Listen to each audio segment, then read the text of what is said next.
All right. All righty. The date, November 19th, 1927. The time. Well, it wasn't Monday Night Football, I can tell you that much. It was in the afternoon. Possibly, one of the articles might possibly have a, I'm going to read, might have the time. But the teams, the New York Giants at Pere Marquette, I'm going to say, the place, none other than Fenway Park, baby, in Boston. Hold on a second. I do apologize. Bam. There we go. Hopefully that works. Hopefully be working better for me. The Giant, it just, I'll tell you what,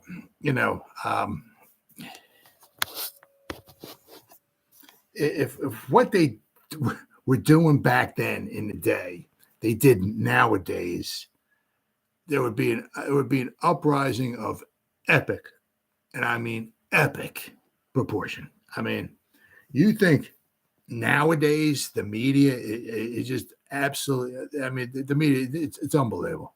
Absolutely unbelievable. But the media is just trying to do their job. I get that and all and everything, but it's always, I mean, the Giants could win the next 312 Super Bowls. Every Super Bowl, they could win 100-0, and the media would come right out and just start, this team stinks. I mean, just find what's wrong with you. You know what I mean? So if the Giants were doing back in 1927, if they did that today, oh my God, oh wow! And let me tell you what, wow. They're right smack dab in the midst of a title run. I mean, they're in the lead. Let's see here. 1927 is going to have it. There we go, right there. There we are. Okay, they just beat the Providence Steamroller. Giants are 7-1-1. All right, they got four. At this particular point in time, they got 4 games left in their season. 7-1-1. Oh, let's see here. 1927. There we go. Okay. The Green Bay Packers finished 7-2-1.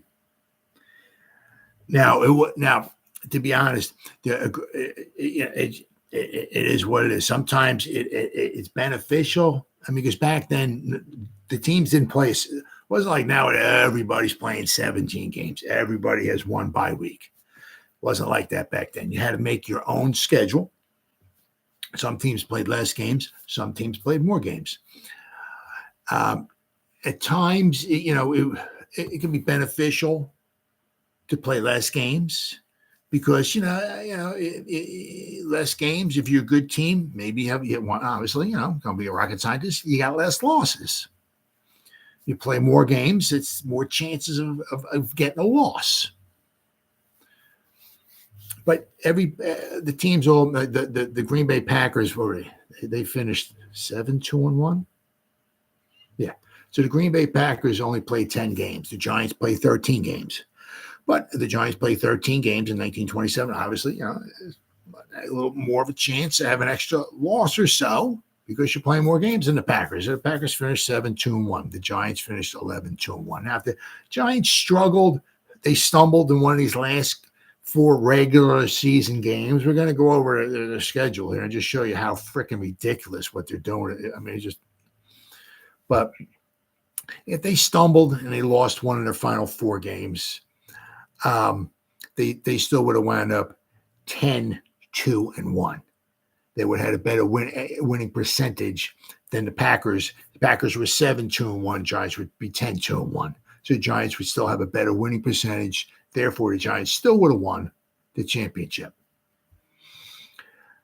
But what they're doing right now, they're right in the midst. It just stone cold crazy. I'll tell you. If you look at their schedule, right? I mean, obviously, you don't blame them. Their way of thinking. See, it's not like it is nowadays. Nowadays, it's like, You play 17 game schedule, right? The league, with the TV rights and all that stuff, you got money coming in, baby. Whee, right? But back then, as it is today, it's all about the Benjamins, right? That's the way it was back then. It wasn't like, the Giants were scheduled to play 10 games and they knew how much money the TV rights and all of this, and from commercials and this, that, they knew how much money they were going to get. No, right? Yeah, the idea back then was the more games you play, the more money you can make. Yeah, if you can get fans in the stands. So that meant, right, the more games you play, that means regular season games, but, in one small respect, idiotically, that also meant playing exhibition games in the middle of the season. Now, could you just straight up imagine the Giants are, battling it out? They, have a very good team and they're battling out just for the NFC, right? But not only that, but it's like, yeah, we got a nice team here. You know what? We got a chance. We might be able to. I'm not saying we're going to win the Super Bowl, but we got a chance. We might win a couple play. We might get to that championship game, and who knows? We're gelling. Defenses. The 27 Giants defense. Oh my goodness, Lawrence Taylor, eat your heart out. Fearsome foursome, purple people eaters. Steel curtain. 85 Bears, the 2000 Ravens ain't got nothing. Couldn't sniff the 27 Giants jockstraps, put it to you that way. Giants gave up 3 touchdowns in 13 games. The Giants did not give up a successful field goal try all season. Giants gave up, as I said, 3 touchdowns. They got scored on, and they had 10 shutouts. Not bad. They gave up 2 kicks went through the Giants' uprights from the opponents. 2 extra points all season long. That was it. Giants gave up 1.5 points per game. Last time I checked, that's not too shabby. So, I'm saying, could you imagine nowadays? I said, if the Giants, with the Giants got a good defense, our offense is gelling. I tell you what, we got a chance. We got a chance. Not saying we're going to win, but we got a chance. But then, could you imagine nowadays? Because I'm talking a game from 1927, so go back 100 years ago, right? But just imagine in the middle of the season, all of a sudden, John Mara schedules a game against Alabama, just halfway through the week. Hey, we'll put our starters in and we'll play Alabama. Then the next week we'll play Georgia. Then the next week after that we'll play the Canadian Football League. Then the next week, could you imagine? It just wouldn't happen. It just wouldn't happen. But the idea was back then is that the more games you played, the more money you can make. And the Giants, it's a 4-game period right here where the Giants play 3 exhibition games out of 4, like in the middle of the season. And they're trying to win a championship. It's like, if you play your guys and they, basically 3 things can happen. Either you can win, right? You can win your exhibition games. And you can stay healthy, right? Okay. But regardless, you're going to play an exhibition game and you're going to get tired. It's got to, and the Giants played back-to-back games. They played Saturday, the 19th, and then they played Sunday, the 20th. And then the other thing, God forbid, if you lose an exhibition game, it's an exhibition game. You lose, it doesn't count in the standings, right? Could you imagine going out there and could you imagine the Giants nowadays? They play an exhibition game. Could you imagine they're right? They got things looking good. Good chance maybe to go to the championship, maybe the Super Bowl and all that. And they schedule 4 exhibition games, and 2 of them against the Canadian Football League, 1 against the Georgia Bulldogs, and 1 against the Alabama Crimson Tide. What, could you imagine that? And then after those 4 games are over, the Giants lose Kayvon Thibodeau. He's out for the season with injury. Brian Burns, Dexter Lawrence, Dante Banks, Bobby Okereke, Malik Neighbors, Jalen Hyatt, Wandale Robinson, all 3 of our quarterbacks. Could you imagine just from injuries? Could you imagine? Oh my God! Well, that's what the Giants did back then. I mean, it was just it was the lure of money was more important than trying to win it. I mean, see, I'm not exactly if they realized how I don't know, stupid it was, but how stupid it was to play all these exhibition games in the middle of the season just to try to make some. I guess the Benjamins, the lure of the Benjamin, won out over winning the holding the trophy. I mean, I don't know what there's a trophy back then. You know what I mean? Unbelievable. But it all started about a week or so prior. They were supposed to play the Buffalo. Let me pull this up here. The Buffalo Bisons actually, it was only 6 days ago.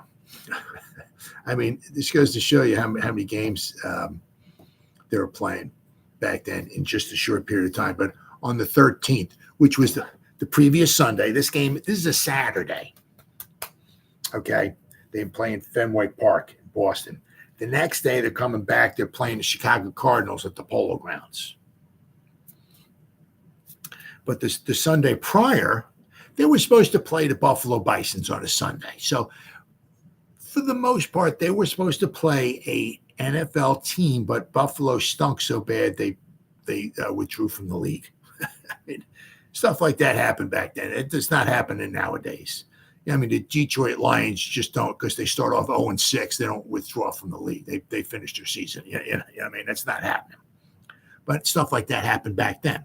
Well, they were supposed to play on the Sunday before, November 13th, against the Buffalo Bisons. Well, Buffalo Bisons did not, were not there because they withdrew from the league. So the Giants instead played the Staten Island Stapletons. They went to Staten Island. For that, I have no idea. No idea. One more time for the hearing impaired. I have no idea. Staten Island, they only seem to play at Thompson Stadium. I don't know. They would just hold their breath and count to 1,000. No, we're not leaving. No, we're not playing on the road. I mean, if you look at it, it's like every game that they play at home. I don't know why. For some reason, they won't play in the Polo Ground or whatever. But they play like all the games at home, whatever.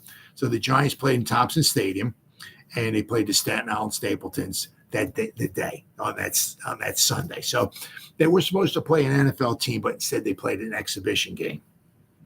That's exhibition game number 1. They would wind up winning that one. So this exhibition game number 2. Now the biggest problem I got about this one is this one, and then the very next day you're playing an NFL team. And then the thing is, after that, the following week was it the 24th? The 24th was what? Thanksgiving. They played the Staten Island Stapletons once again. So they played the Staten Island Stapletons, I'm going to say Pere Marquette, and then Staten Island Stapletons again. And then sandwiched in that, they played the Chicago Cardinals. So out of a 4-game span, they played 3 exhibition games. And from the 13th to the 24th, so in whatever that is, like 12 days, they played 4 games. And then if you want, then the 27th, they played the Chicago Bears at the Polo Grounds. So between the 13th to the 27th, it'd be like 15 days. If you count 13 to the 27th, it'd be 15 days. And those 15 days, they played 5 games. So basically, every 3 days, you're playing a game. I mean, now once again, the object was to get fans in the stands, paying fans in the stands, and you make some money. So that I understand. But it's like they're right in the middle of a race. They're 7-1-1. They're in the lead. If they lose a couple games, if they lose 2 of these games or so, they wind up losing. And if they want to, one of the reasons was if they wind up losing some of these games, if they wind up getting injured, well, that's their own fault. But So this game here against Pere Marquette, it was in Fenway Park. Now, Pere Marquette, they played their home games I'm going to pop this up here. Here we are. C.J. Lee Playground. It's in Boston, Massachusetts. Now I'll tell you what, the playground must have been a heck of a playground, because this is from Pro Football Archives during the 1927 season. Pere Marquette, they 1, 2, 3, 4, 5, 6. Their first 7 games were at C.J. Lee Playground, but they got 12,000 people there, 10, 15,000, 15,000. They got 12,000 against another team. So I'll tell you, I don't know how big this playground was, but it must have been pretty big. Must have had quite a few sandboxes in it. Let me tell you what, had 15,000 people there. And this is a team that, it's an exhibition game. This team wasn't part of the NFL. They had 15,000 people to see. Who was it? The Newport Naval Torpedo Station play Pere Marquette. 15,000 people showed up at C.J. Lee Playground. The very next week, on October 23rd, Everett Lafayette came to play at C.J. Lee Playground, and it was 15,000 people there. Another one of the games, the Holyoke Stonewalls. You remember them. Of course you do. They drew 12,000 people.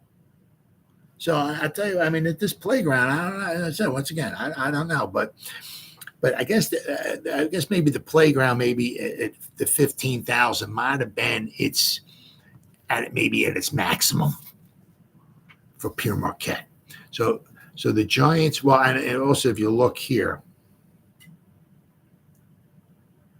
looks like Pere Marquette, they stayed in Massachusetts. They didn't travel anywhere. They played a C.J. Lee Playground, which was in Boston, Massachusetts. They played in Fenway Park, which this game was.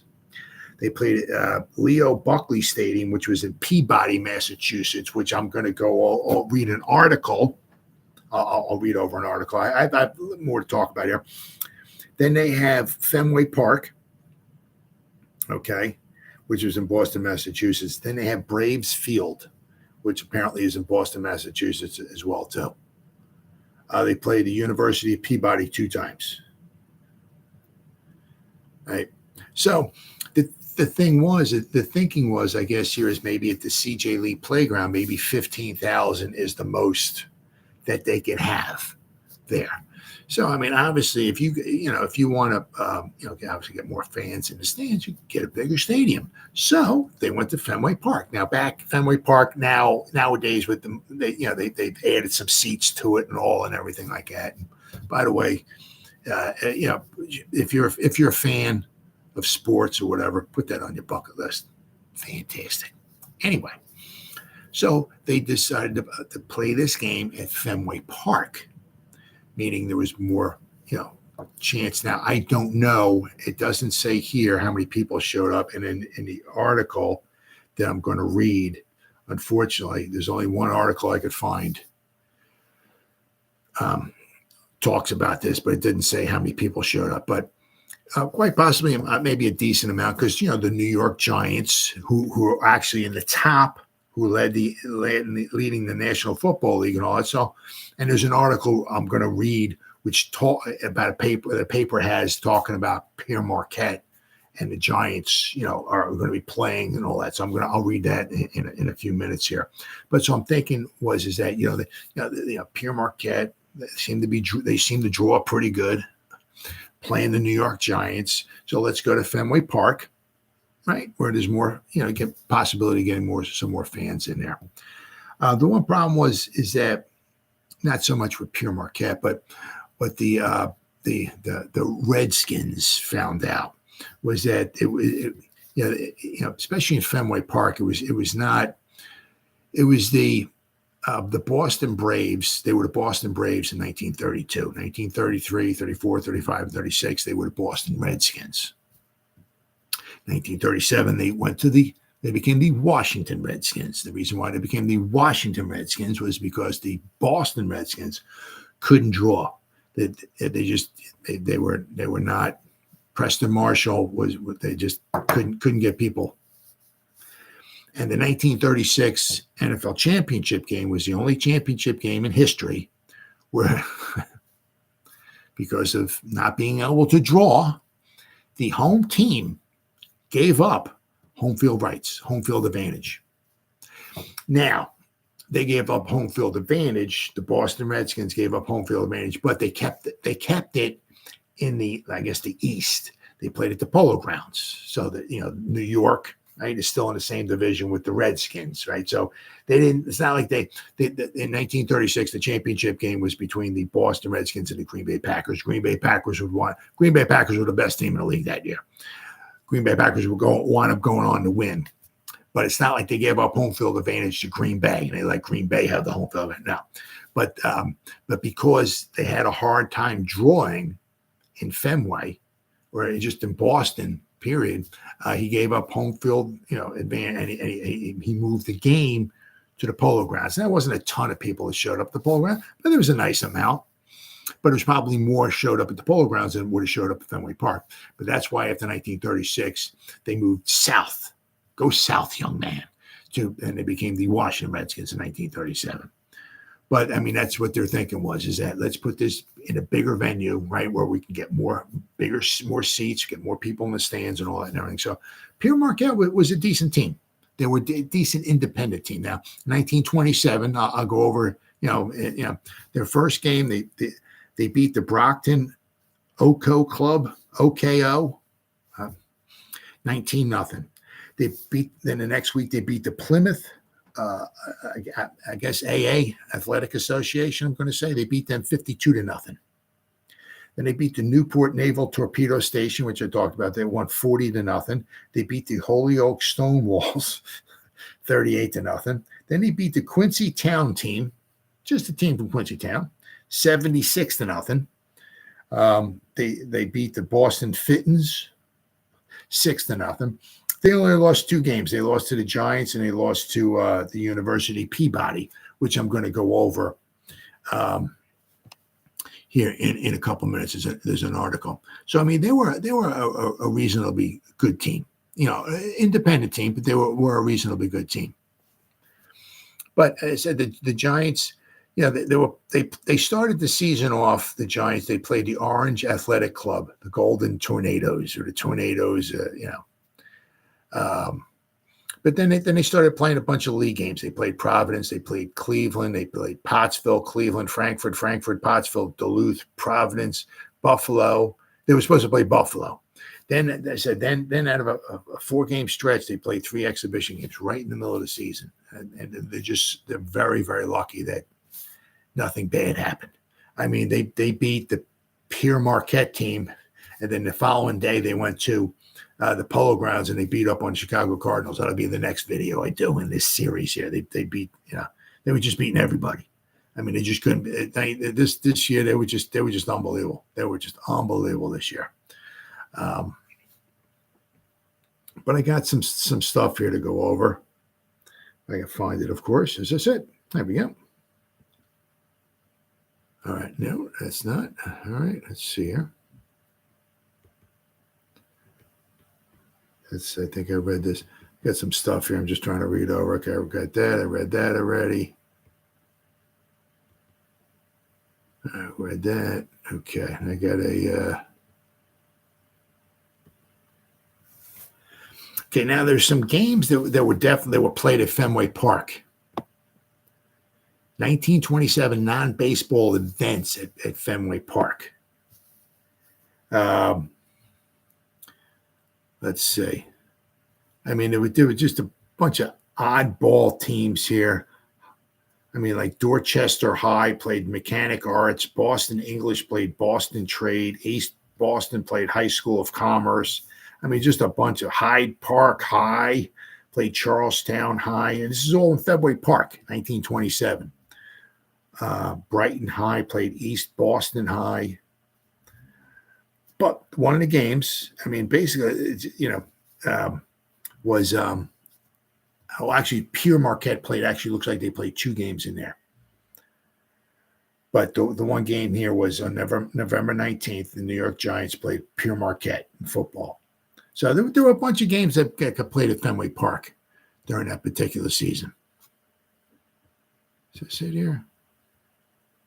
Okay, we got an article here. Now it's just odd. And I'll read the article, and I got something else to say after I get done reading this article. But the article reads, oh, hold on. Can I read this here? Hold on. This is from the Daily Item in Lynn, Massachusetts. The Daily Item. That's, I guess, the name of the newspaper.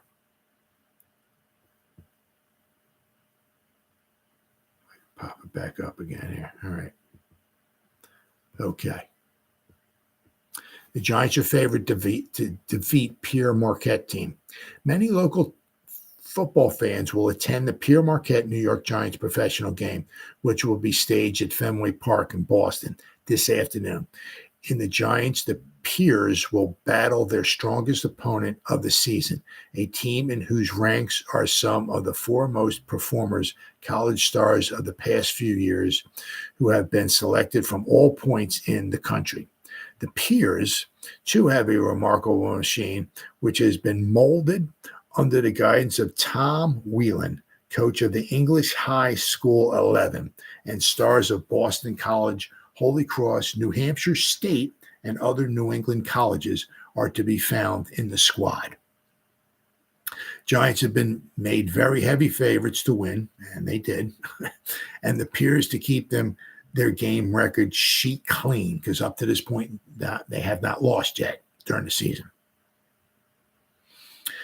They must stop Hinkie Haynes of Penn State, Jack Haggerty of Georgetown, Cal Hubbard, Century Milstead of Yale, Joe Guyon of Carlisle, Douglas Wyckoff of Georgia Tech, Tut, like King Tut, Tut Imlay of California, Mule Wilson of Texas, and other well-known football stars.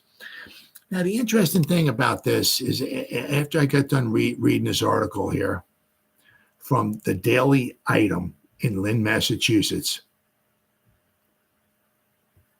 Bam. Oh, okay. So after I got done reading that article, they brought up a story, a nice little story talking about the game. The Giants are coming, should be blah, blah, blah, blah, blah. Well, I went to that same newspaper the next day. There wasn't nothing. It's like, what happened? I can't. It's online. I'm scanning through it. What happened? What happened in the game? What? Nothing. Crickets. So they talk about the game, the buildup of the game, and this, that, and after the game is over, they have absolutely nothing. They don't cover it at all. It's like, huh. So that found that a bit odd. There's like not much at all of anything as far as coverage in this one here. Pere Marquette. It looks like it's a KFC, which means Knights of Columbus. And I found this on this is just weird here. Oh, let me okay. Try this again here. However, there are many independent teams which provide the great sport-loving public with exhibition of this game played in a clean, wholesome manner and enjoyed by the thousands who are unable to attend college games on Saturdays because of business or other cares. The thought of inducing a college athlete to violate his amateur status by representing these organizations on the gridiron is furthest removed from the minds of the coaches and managers of these teams. We refer particularly to the Pere Marquette football team, which holds the Independent Championship of New England. This team is coached by Leo Daly, and his assistant is John Pova. It is managed by Mr. King, a friend and ardent supporter of college and amateur athletics. The team is composed of young men who find time from business to indulge in their favorite sport. Some have finished college, such men as Russo, former captain of Tufts, a bunch of guys. These men are a credit to football and to colleges from which they graduate. Of the remainder of the team, many were too light to make the squad in high school, and these reaped the benefits to be derived from the game under the able tutelage of coaches Daly and Pova. Now, I think this article, or whatever, I think it's from like 1924 or something like that. It's not from 24, 25. I think it's from a couple of years prior. But it talks about Pere Marquette. I'm scanning online. I'm trying to find anything about Pere Marquette. So when I saw this, I just copied it so I could figure I could just read it. But, it doesn't pertain to the Giant game per se, but it was just something I saw about them. Pere Marquette KFC, which means Knights of Columbus, is to be congratulated for their efforts to eliminate the dreaded professional evil and for providing the New England sport-loving public with football of a high order. Coaches Daly and Pova are deserving of praise for developing a practically green team into a winning combination which could draw 20,000 fans to Fenway Park. So, however, in praising those who have helped to keep Pere Marquette in the forefront in the athletic world, due mention must be given to two men, the inspiration of these teams, Reverend Henry Lyons, former chaplain of the council, and manager King, who is also director of athletics and under whose leadership athletics at Pere Marquette have attained such marked success. So, as I said, I definitely think that was from a couple of years prior. I got this here. Oh, okay, here. I wanted to read this here. Can we open this up here? Am I allowed to do that? Yeah, I can. Now, this here is the game that was played. Now, it's interesting. This is from the Boston Globe. Okay, this article I have right here. The good and the bad. I mean, the Boston Globe, they covered Pere Marquette, covered him very well. The problem is that the Boston Globe, I don't know if they are now, but back then, 1927, Boston Globe did not put out a paper on Sunday. It was Monday through Saturday. So anything that was played on Saturday, they had no results for it. Like if you wanted to find anything about a college game, forget about it, right? Because they had nothing on Sunday. They didn't have a paper on Sunday. The Giant Pere Marquette game was played on Saturday, November 19th, 1927 at Fenway Park. So when the papers came out on Sunday, or it should have came out on Sunday to talk about the game, the Boston Globe had absolutely nothing because they weren't around. I mean, they didn't put out a paper on Sunday. But when Pere Marquette, the Giants played a game on November 20th, the very next day, and Pere Marquette they played the Peabody game, right? The very next day. Well, the Boston Globe had a nice little article talking about Pere Marquette and their loss to Peabody. Was their first loss. Actually, would be the second loss of the season because they lost to the Giants and they lost to Peabody. But they had a nice article. Now, if Boston Globe put out newspapers, there was a couple of newspapers that did that. Some of them just didn't put out a newspaper on a certain day of the week, but most of them ran 7 days a week. But Boston Globe did not. So that's why if the Boston Globe put out a newspaper out 7 days a week, they would have had a nice article on the Giants and Pere Marquette, and it would have more in depth and detail of exactly what happened. I found one. I'm sure there's articles out there. Like if I went to the Historical Society or something like that, I might find something. But as of right now, I was only able to find one article which talked about the game. But I'm going to read this article here from the Boston Globe, which came out on would have been the 21st, November 21st, 1927, and it talked about the game that the Pere Marquette played against Peabody on Sunday, the 20th. And this will give you a little indication on what kind of coverage, if the Boston Globe had put a paper out on Sunday, give you an indication on what kind of coverage the giant Pere Marquette could have had, what information I could have had, what information I could be reading to you, but it was not meant to be, as I said, because they did not put a paper out on Sunday. But right here, so this is the game that Pere Marquette played the day after they played the Giants. Right? Said 5 badly injured as Piers lose to Peabody. University players win 6-0. University of Peabody in one of the hardest fought games of the season. Teams battle on a slippery field. Let's see. Before a gathering of 10,000 fans in the Leo Buckley Stadium this afternoon, the University of Peabody defeated the Pere Marquette of Boston 6-0 in the hardest fought game on the field this season. So hard and bitterly did both teams play that 5 players were badly injured. Wow. And had to be removed from the game. A slippery field made playing hazardous for all. Bill Murphy, and for the Marquettes, sustained a dislocated shoulder in the first half, and Charlie Morrison, end on the same team, was taken to the hospital with a broken hand. Blaine Kehoe, star end for Peabody, was taken out in the last few minutes of play with a broken left arm.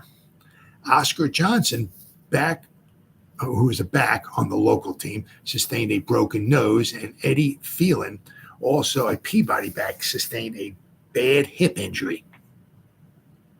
Peabody kicked off to Marquette, carrying the ball from its own 20-yard line to the 40-yard mark.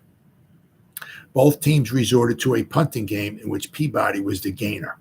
Marquette was forced to punt from its goal line early in the game, and Peabody got possession of the ball on Marquette's 32-yard line. Peabody punted back, and Kehoe made a wonderful tackle on the play. Peabody soon gained possession again, and a forward crane to Coleman netted the locals 15 yards, bringing the ball to the Marquette's 25-yard line at the end of the first period. Buster Donahue, ex-Boston College captain, scooped a wild forward pass out of the air, which was being fumbled by everybody. Crane then made 4 yards for a first down. Peabody made a costly mistake on the next play, fumbling on Marquette's 3-yard line. The latter team punted into Peabody's territory. Crane then threw a forward to Kehoe, which netted them 60 yards. This brought the ball to the Marquette 4-yard line, and Donahue opened a big hole through the line for Oscar Johnson to score the touchdown. The only score of the game, as the try on the kick for the goal failed. Johnson intercepted a forward from Marquette soon after the kickoff, and it half ended with the ball on the Marquette's 12-yard line. Peabody made a fine kickoff in opening the second half, and the Boston 11 had to rush the ball from the 8-yard line. Marquette then kicked back to midfield, and both teams followed in a punting contest. Marquette pulled off a fine triple pass in which Bill O'Leary was the last one to get the ball for a 20-yard gain. In the last period, Kitteridge relieved O'Leary, and he made a nice 12-yard gain on his first play. Hurley caught a forward for a 10-yard gain, but Kitteridge lost 11 yards on the next play, and Peabody won the ball on downs. Johnson, who had been starring all day, came through for a 10-yard gain and a forward. Crane to Lawrence netted 13 yards. The latter play was called back when an offside ruling was declared. The Marquettes got the ball back again and resorted to an overhead attack, which failed. Johnson went through for an 8-yard gain, which netted him a broken nose and retirement from the game. Kitteridge caught a forward in the closing minutes, which netted his team 25 yards. It was dark when the game ended. Now, also, the time of the periods was 12 minutes, too. Interesting. But, I mean, that gives you some type of, there was only one score. Oops. Oh, there we go. There was only one score, and it happened in the second quarter and all that and everything. But that just goes to show you. It gives you a little flavor of kind of like what happened, during that game. But it also kind of shows you, or gives you some type of an indication of like what if the Boston Globe put out a story, or they put out a newspaper on Sunday, they would have had a nice article talking about the giant Pere Marquette game. But I said, I'm sure there were other newspapers. I think it's called newspapers.com. That's where I go. That's where I look for my information. And I found one article from the New York Times that talks about it. So it's not a lot in depth and detail. But I said, it's just a shame. I said, if the Boston Globe put out a newspaper on Sundays, there would have been a nice write-up between the New York Giants and the Pere Marquette. But so let me go over the article. That one article I got, it's not very long, but apparently the Giants scored a bunch of touchdowns early on, and Pere Marquette scored one touchdown in the first half, and Giants wound up winning 33-7. But I mean, I'm just saying, I'm very thankful. Yeah, I'm thankful. I mean, it's what it is. Nothing I could have done about it. But I mean, the Giants. I mean, I was reading in that article how all these guys got injured playing the football game. Well, I'm saying, imagine if all the Giants, because the Giants, you only play 11 guys.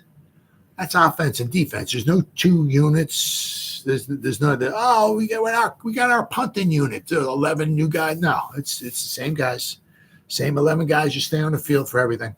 You might have a few substitutions and all that, but for the most part, it's the same 11 guys.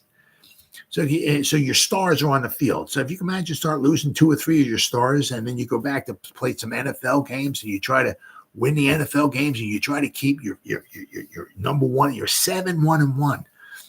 You're 4 games away from winning the championship. Why are you gambling, right, on losing your play? Not like losing, but I mean, you're tiring yourself out. And then the next day, you got to go back to New York and play the Chicago Cardinals. I mean, and then after that, 4 days later on Thursday, you got to play the Staten Island Stapletons on a Thanksgiving game. And that game don't count either. What are they doing? But it worked out fine. So here's the small article I have. This is from the New York Times. And this is all I got here. I mean, just not much. Football Giants top Pere Marquette 33-7. They gained the early lead in the game at Boston, scoring twice in the opening period. The New York Giants routed Pere Marquette 33-7 today at Fenway Park.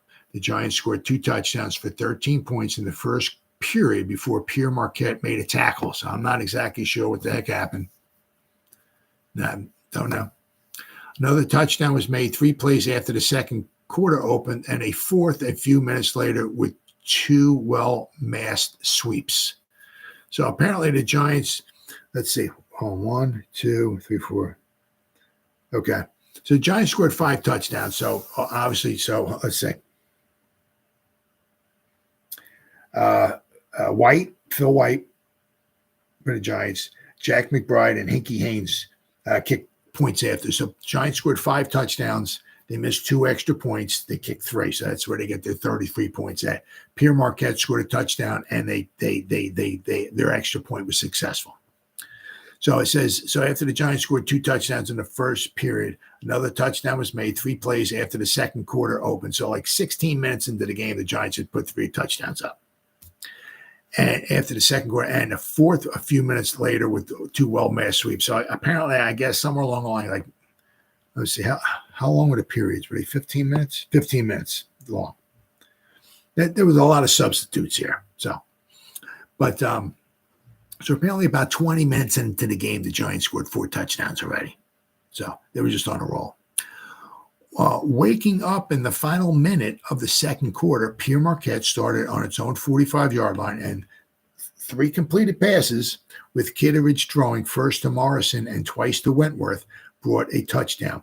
From this point on, it was a closely fought football game. So, I don't know.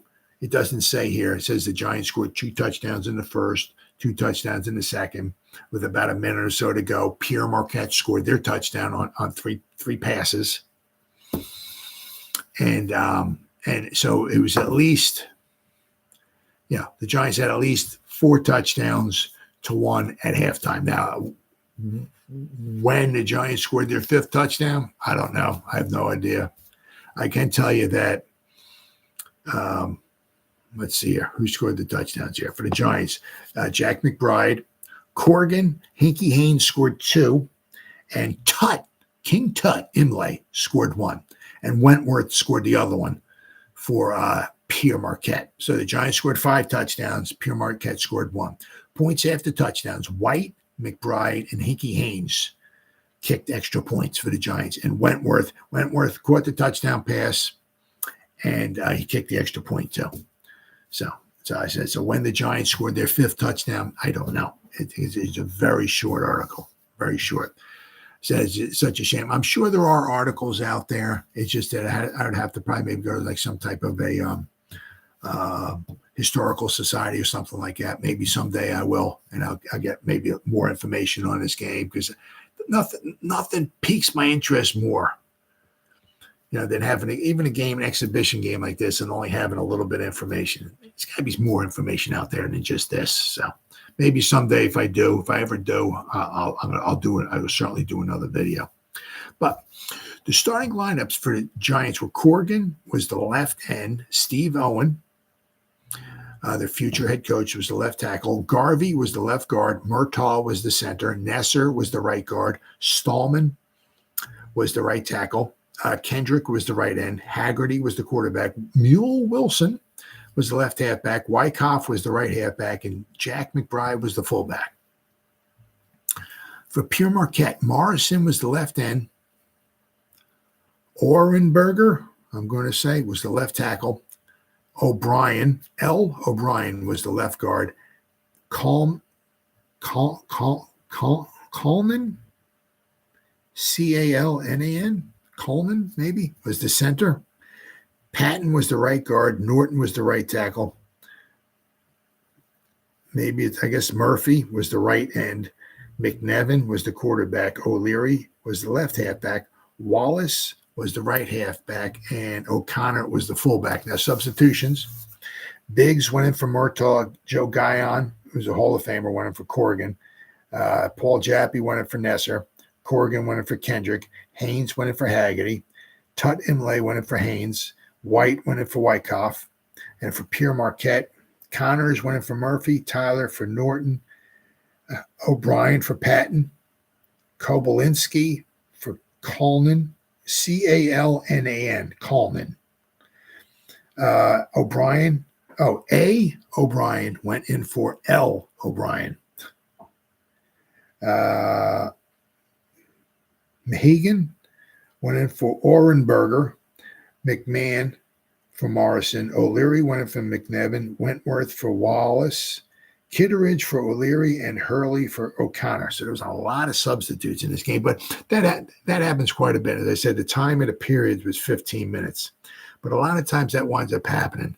Like an exhibition game, they just substituting guys a lot. Get guys in there to play because you want to put on a good show. But if you lose, you don't want to lose, but you want to keep guys fresh. So there's usually a lot of substitute in a lot of some of the exhibition games. There's a lot of substitution went on, but so it's just a shame. I said that it's not a regular season game. It's just an exhibition game. But it's just a shame that I looked, and I all I found was that one small article describing the game. So the Giants jumped out in front. They scored 4 touchdowns in the first half. Pere Marquette scored 1 touchdown on 3 completed passes, it seems like, right at the end of the second quarter. And then somewhere along the line, the Giants scored 1 more touchdown to put up their 33 points. They scored 5 touchdowns, kicked 3 extra points, give them 33 points. So they won 33-7. So that's all I got. So somehow I'm talking 48 minutes on a game. I only got a little bit on, but so that was the Giants exhibition game. This was, I said, Saturday, November 19th, 1927. So the next video I got coming out in this series will be the very following day when the Chicago Cardinals come to the Polo Grounds to play the Giants. So that's what happened on this day, November 19th, 1927, in New York football Giants history. See you next time.